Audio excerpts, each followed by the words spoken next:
our next guest, so our lightning talk speaker, Kimberly Shearon. She's the Director of Strategic Communications at Ecojustice, Canada's largest environmental law charity. She was born in the North Shore when she dreamed to become a journalist and changing the world. And after 5 years in the East Coast, from going to different university to working at some of the country's top newsrooms, she turned in her media pass and joined the Ecojustice team. So she'll be sharing big lessons her team has learned the hard way from its foray into the world of integrated campaigns.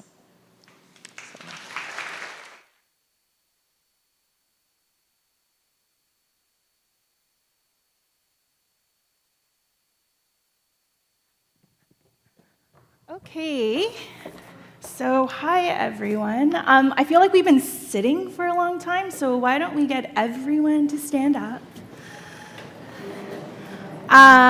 Put your hands over your head, stretch, and out of 10, how are we feeling about this conference so far?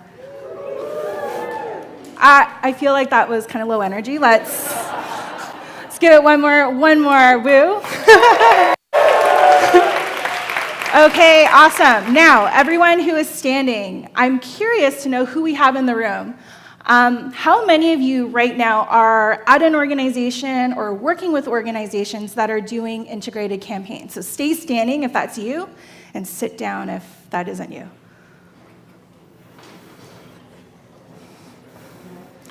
Okay, of everyone who is still standing, who thinks you have it figured out? Like your integrated campaigns rock? You're killing it. You could probably give this talk instead of me. Okay. So I think we know we're a very honest room, right? We're very honest. That's great. Okay, so my name's Kim. I work at Ecojustice. As Tamara said, we are Canada's largest environmental law charity. And if you don't know that much about us, our mission is to use the law to defend nature, combat climate change, and fight for a healthy environment for all. What that means is we sue the government, we sue corporations, and we hold them to account when they break the laws that protect our air, land, and water. And you might be curious, what do a bunch of lawyers need fundraisers and communicators for? The answer is public interest strategic litigation is extremely expensive.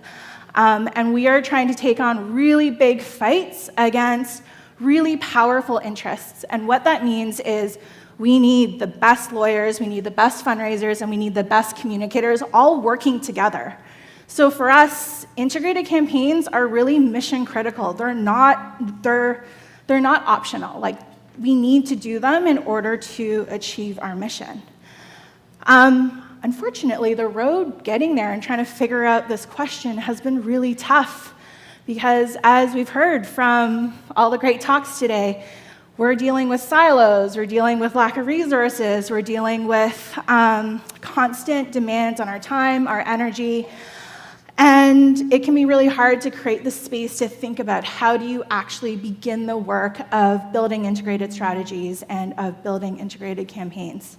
So I'm going to share a few things that we've learned at Ecojustice along the way, and I'm not going to profess to be an expert because I also would not have been standing at the end of that little demo that I did. But I'm going to share 3 lessons. I'm going to offer them to you to take, adapt, remix, make your own, and tell me how it goes. So I'm going to talk about 3 things. The first is about integrating strategy and not channels.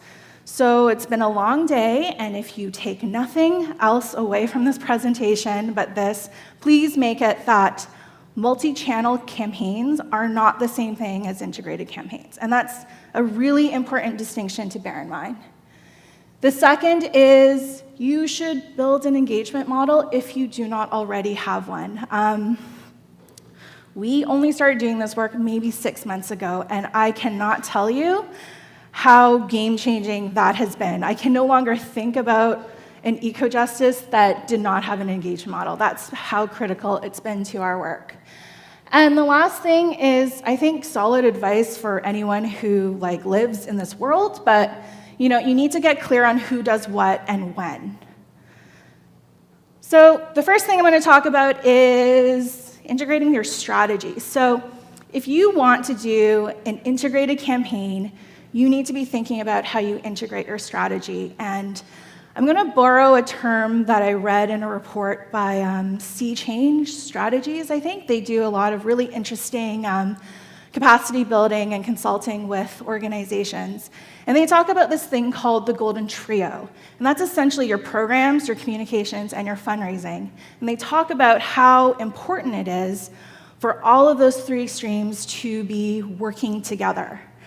And I think we're all familiar, and I think the way our organizations are set up, these are often just set up as different teams, different departments. We develop our fundraising plans and our communications plans and our program plans separately, and we often don't think about the impact that our activities in one area might have on another.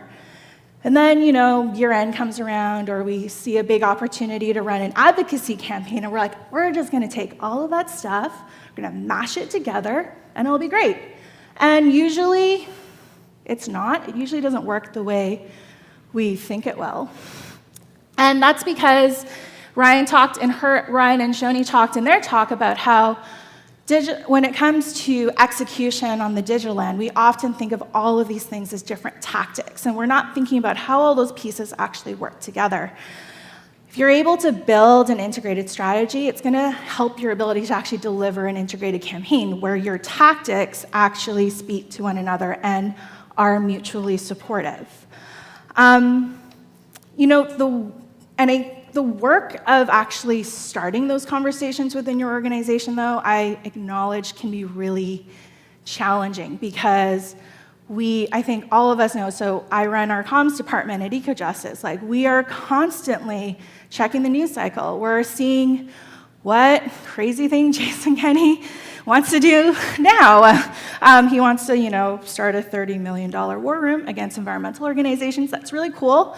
So we're looking at that. Our fundraisers are always looking at the calendar and thinking, what is the next big fundraising push we need to do?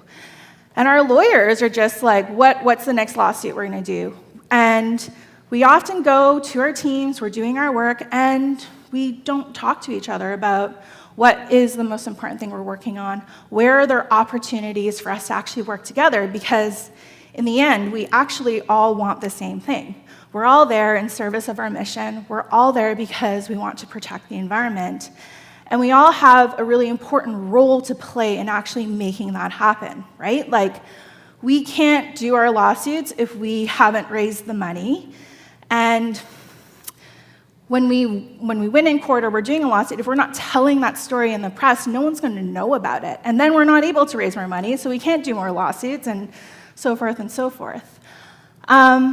So the big thing here is, before you even get to the place of thinking about planning a single campaign, you really need to start thinking about how in your organization do the different streams of activities that you do, where are there natural places that they're going to overlap?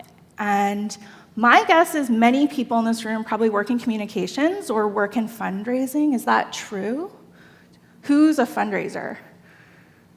And who is a comms person? And who's confused and doesn't really know why they're here? I think there's a lot of literature out in the sector right now that talks about how fundraisers and communicators need to collaborate better and work more deeply together and think about how you do these multi-channel campaigns and et cetera, et cetera. And that's really true. I also think that's the low-hanging fruit. When we think about integration, comms, and fundraising is where there's a lot of natural overlap between the people you're talking to in communications and the people you're talking to as fundraisers. And so for most organizations, that's going to be a very natural place to start. And I would really encourage that you start there. But I would also say that once you've cracked that code, and if you do, please call me and tell me your secrets. Don't forget about programs. Don't forget about your operations department, because actually, true integration is where you're able to bring all of those things together, take the best of what you do really well in each of those areas, and think about how all of that actually contributes to the broader social impact goal that you're actually pursuing. Because at the end of the day, I'm not at Ecojustice because I want to write op-eds that get published one day, hopefully in the Globe and Mail. We have been stonewalled for 5 years. It's not going so well. I don't think our fundraisers are there because they want to raise lots of money, and our lawyers aren't there just because they want to win lawsuits. Like, we're all there because we believe in our mission, we believe in our vision, and we want to deliver it. But we can't do that working in isolation. So when it comes time to think about building a campaign where you're going to be going out and talking to your supporters, talking to the press, talking to decision makers, you need to be thinking about how do all of the streams of activity at your organization actually converge, and how can you leverage the strengths you have in each of those areas to actually help you get better results and have more impact. The next thing I'm going to talk about is an engagement model. So last year, the Ecojustice team came to this conference, and there was a really great talk put on by, I want to say Barbara Christensen at Percolator. Anyway, they talked about the importance of engagement pyramids and engagement models. And coming into that talk, I was a little dubious because I've been part of many torturous conversations about these models. And I was like, you know what, it's fine, it's fine. We know who we're talking to, we know what we need to do. But as this talk went on, it became really apparent to me how useful a tool this actually could be in helping different people from different parts of the organization have the same language, have the same conversation about who our community actually was. Who is it that we're trying to talk to? What is it that we need them to do? I think the pyramid model is quite pervasive in fundraising, where we think about it in terms of like a donor pyramid, where the higher up you are in the pyramid, the more money you're donating. I think if you take one step back, you can actually make this more about engagement, and it's thinking about the multitude of ways any one person who's part of your community can contribute to your mission. And so it's thinking about it in terms of both advocacy outcomes, it's thinking about it in terms of what kind of activism you're inviting your supporters to participate in, and it's also taking into consideration fundraising outcomes. So this is the pyramid that the team at Ecojustice has developed.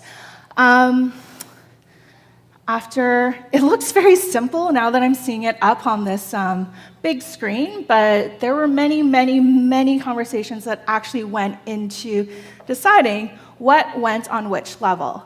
And so I think depending on your organization, this might look different. You know, we had conversations like, should our monthly donors be at the top of the pyramid as opposed to our major donors? Because for us, many of our monthly donors have been with us since the 90s, and they're super committed, so maybe they should be at the top. But after much discussion with our philanthropy team, we agreed that this is something that we could all work with. And I think the important takeaway here is that it's not really important to be right. I think it's important to get to a place where you have something that's workable for the people at your organization who are actually doing the work. And why we like this model is that it helps us think about, how do we meet people where they actually are? We often think about our solicitation strategies, think about our engagement strategies, more about like, what do we need from people? This allows us to think about it from the perspective of, as someone who supports Ecojustice, who supports our mission, where are they in their relationship with us? And it allows us to make sure that the things we're asking them to do actually are relevant to the relationship they built with us over time. The second thing is that this forces us to get really clear about our goals and our priorities. So at Ecojustice, we actually have a bunch of different giving programs. We have a planned giving program, we have a major donor program, we have a mid-level giving program, we have an annual donor program, we have a monthly donor program, and then we are also doing things like lead generation and rapid response advocacy. Obviously, at any given time, trying to do all of those things at once can become incredibly overwhelming. And currently, our digital team is 2 people. So you can imagine, like, if you're that digital person, you've got all of these requests coming in, how do you decide what is important? How do you decide where to spend your time? And if you're someone who, like, works that annual program and you're, like, deep in the data and you're thinking about those strategies and you want to do deep segmentation and all of those things, that's amazing. But if we can't execute that at scale, that's really challenging, both for the people who are trying to do that work and for the person who has the idea. And then everyone's disappointed and sad, and it's awful. So I think what this lets us do, it helps us envision, when we talk about our community, who are they and where do they fall?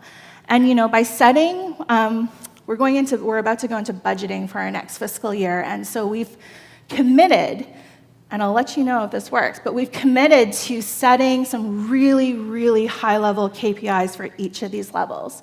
So we're saying for each of those top giving programs, we're looking at, like, what is the revenue that those programs need to bring in? And then we're also attaching a stewardship and retention goal to each of those levels. And if nothing else, of course, during a campaign like our year-end campaign, during any of our upgrade campaigns, we're probably going to have a more detailed ask strategy for each of those levels.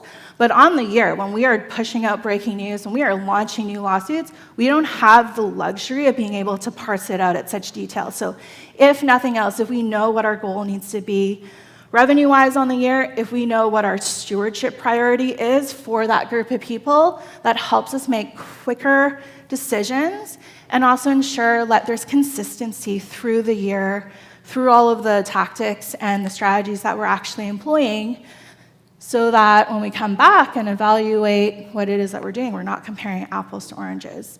Because I don't know if any of you have had this experience, but you do one campaign, you design this beautiful strategy, you do it, great, the next year you come back to do it, and you're trying to do a completely different thing, and you're trying to compare, are we doing better last year versus this year? But you can't, because your data's not actually consistent, you're using different segmentation strategies, all of those things. And so that doesn't really help you know if what you're doing is any more effective.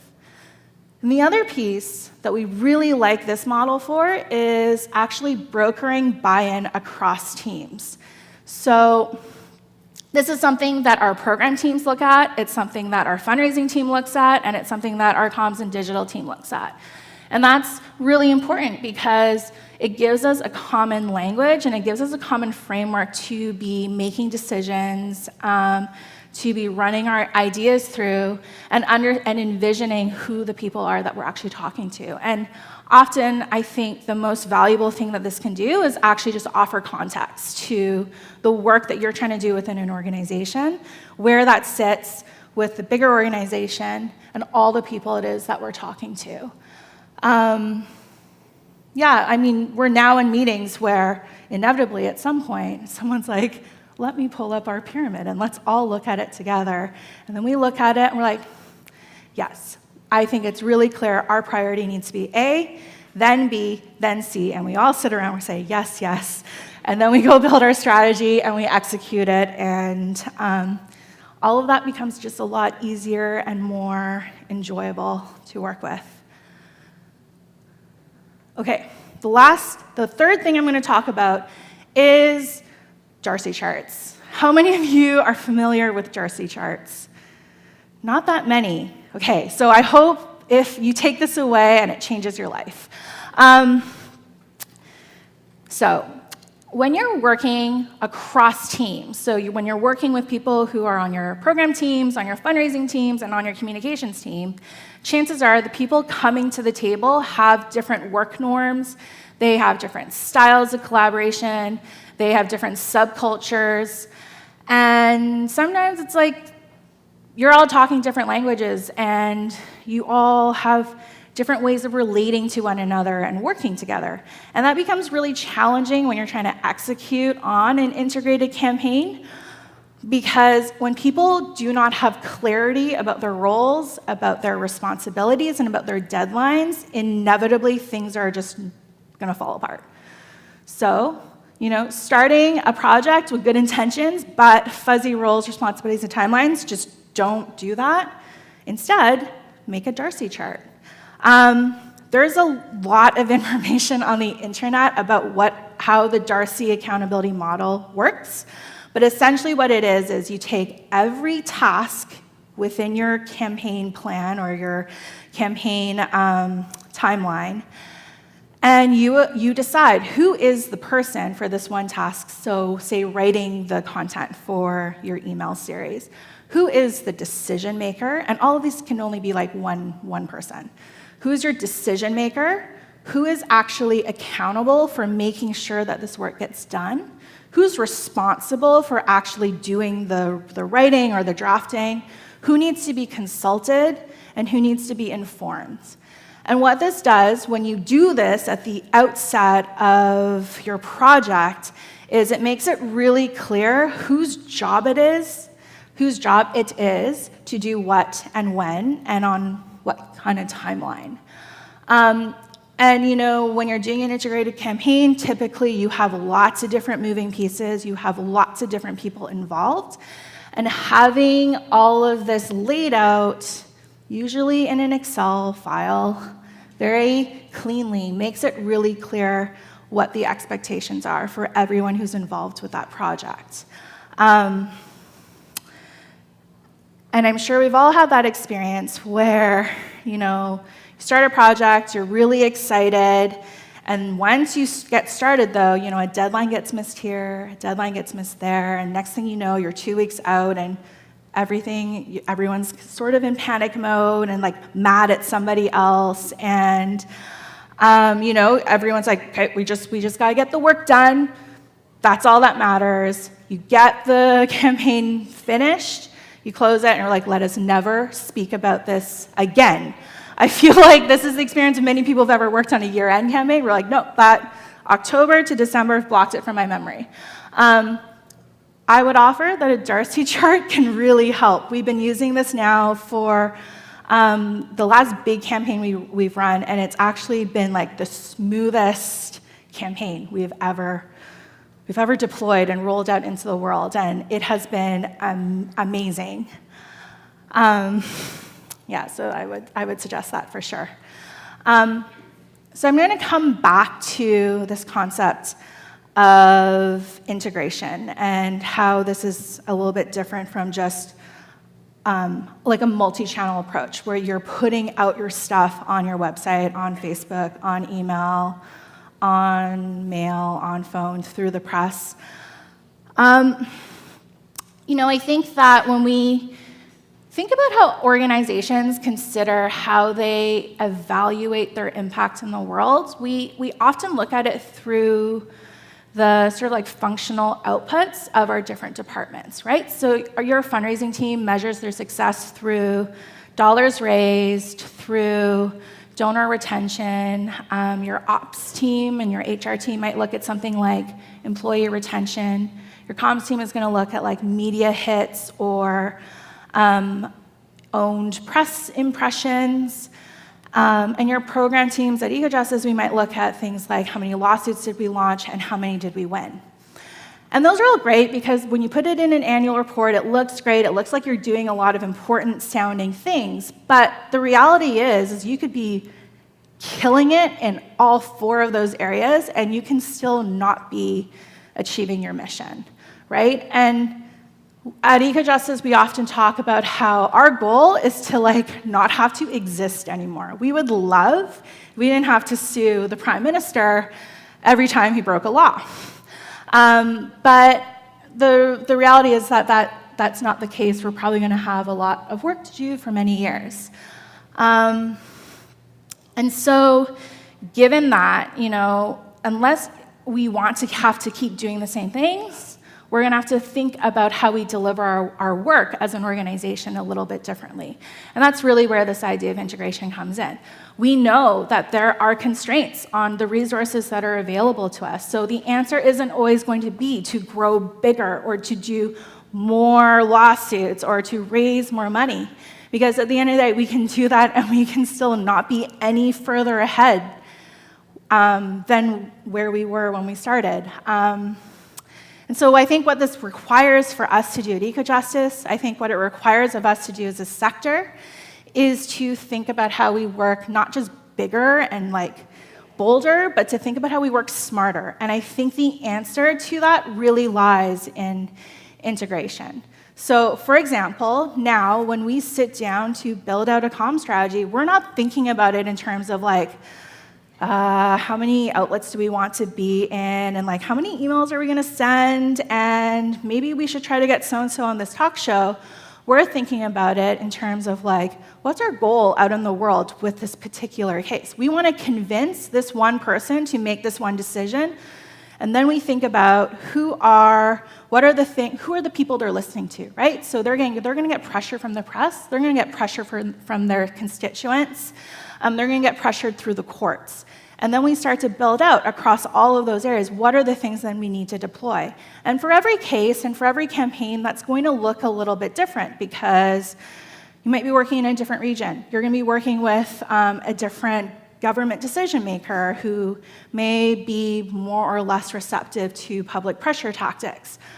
But the point is that at the outset, you need to be thinking about how do the things that you're going to put on the table, how is the strategy that you're building, the campaign that you're going to put out in the world, going to get you to mission accomplished for the reason you're doing the thing in the first place. You're not just thinking about, oh, great, we're going to hit our Q4 fundraising targets, or, oh, that's great, we knew we wanted to be in the Globe this many times this year, and we wanted to launch this many new lawsuits, right? It's really thinking about what is the cumulative impact of all of these activities having on sort of the broader outcomes that we're trying to affect. And I think, that's the conversation we're starting to have within Ecojustice. I would not say by a long shot that it is done. I think a lot of this is still stuff that we're feeling out and testing and seeing if it does indeed work, and can we do it with the people we have? Are we asking the right questions? But I think the important thing is that we're having those conversations and we're challenging ourselves to think about that. Because when we look at what's happening in the world, and we work in an environmental organization, so we're thinking about things like we have 11 years to try to do something about climate change. And we know that we're up against a huge biodiversity crisis. These are not things that we can try to mount a credible defense against if what we're thinking about is, did we hit our Q4 target? Did we get our press release out on time? Did we file that submission correctly? We need to be thinking much, much bigger than that. And that is the challenge, I think, of the work that we do at Ecojustice. I think it's the challenge of the work we do as a sector. All the people in this room are here because you care about the cause you work for. I would assume that you're not just here because you really love databases and like email segmentation. But if you do, that's awesome. Good for you. I think that, I often think about how the work we do really demands the best of us. And I think the best of us means us figuring out how we work more efficiently with one another within our organizations. Because at the end of the day, we're all on the same team, and we all want the same thing. So let's not let, the way we've done things for 20 years or lines on an org chart define what it is that we're actually putting out into the world. Because it's the stuff we put out into the world that's actually going to change it. So that's one thing I'm going to leave for you. The other thing is I am hiring 2 people to join Ecojustice's comms and digital team. I'm looking to recruit a digital systems specialist and a marketing and engagement specialist. If any of the things I've talked about here sound interesting to you, or your bosses might be here, or to people please come see me or someone from my team on the break. We are always looking for smart, creative people to join our team. If you come work with us, you'll have a window in your office. We usually have snacks, and you'll get to be a part of some really fun stuff. And that's it.